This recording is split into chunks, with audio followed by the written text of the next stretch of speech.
We use the convention of some of Goodwin's theories, like the notion of looking, when we put the band on the TV.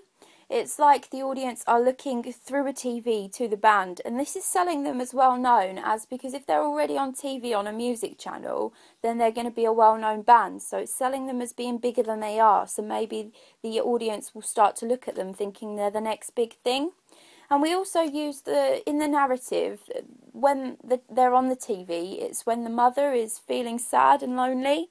And so we're selling them as a safety net here for when you're sad and lonely. You can turn to them for some answers, because rock music is typically deep and ambiguous in the lyrics. The audience can really interpret the way they're feeling through the songs.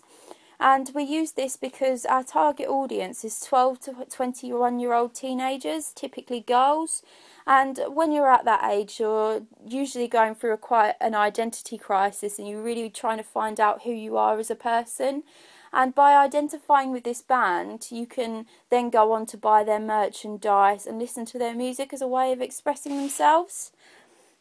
However, we didn't have a relationship between the lyrics and the visuals, because we feel that makes the music video way too obvious, and we want it to be quite mysterious and quite ambiguous. We feel that the song is deeper than that and requires a person's own interpretation. And the selling of mystery in a rock video is quite common. And we also sell the mystery because basically the whole album is revolved around a storyline, and each song in the digipack tells a bit of this teenage girl's life and what she's going through with her home troubles and that.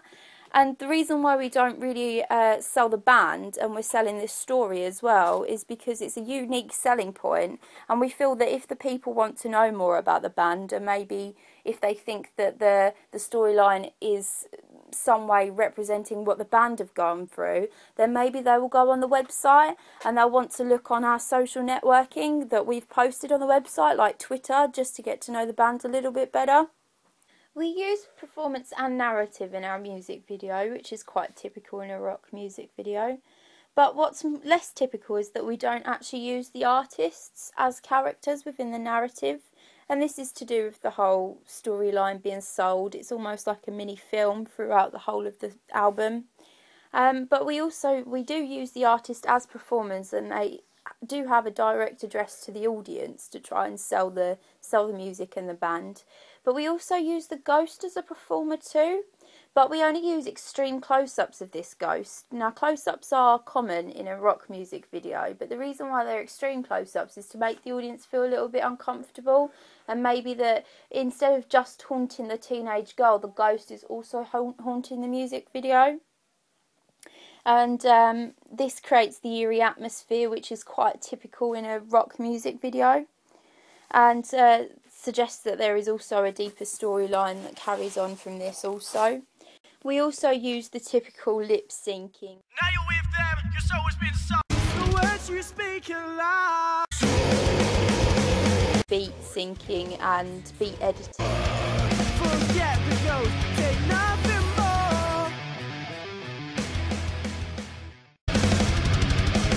And instrument syncing that you would normally see in a rock music. We have a lot of close-ups in the video, as well as a lot of canted angles and obscure angles, such as the ones that you will typically see in a rock music video. The band have the typical rock band look because they have the long hair and the dark clothes with black skinny jeans and washed denim.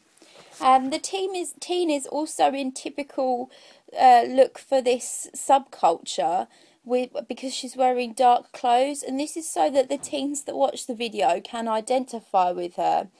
However, the ghost is in light colours, and this is to give her a ghosty, eerie, floral look, as well as to suggest that maybe she's the girl in the black's alter ego, the other side of her, the side of her that's telling her not to make bad decisions.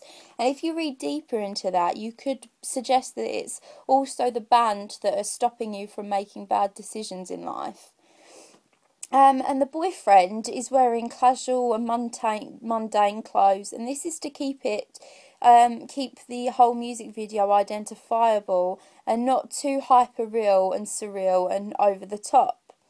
And the themes are, the theme of the troubled teen it develops the typical dark themes you commonly see in rock music videos, as well as the lighting does, as the lighting is quite dark and eerie, just to give it that real rock look.